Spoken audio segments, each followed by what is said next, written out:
الحمد للہ وحدہ والصلاة والسلام علی من لا نبی بعد اما بعد۔ آج ہم جو ناقص کے قواعد میں سے دو قاعدے پڑھیں گے، وہی قاعدہ نحو اور قاعدہ رضو۔ پہلا قاعدہ نحو، قاعدہ اس طرح کہ جو یا کلمے کے آخر میں ضمہ کے بعد واقع ہو وہ واو سے بدل جاتی ہے، جیسے نحو اصل میں نحو یا تھا، یا کلمے کے آخر میں ضمہ کے بعد واقع ہو کر واو سے بدل گئی تو یہ نحو یا ہو گیا۔ اب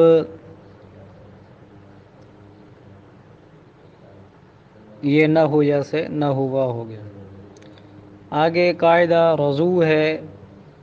قاعدہ اس طرح کہ جو حرف علت لام کلمے میں مضموم اس کا ما قبل مکسور ہو تو اس کی حرکت ما قبل کو دیتے ہیں، بشرط ضمہ کے بعد واو ہو۔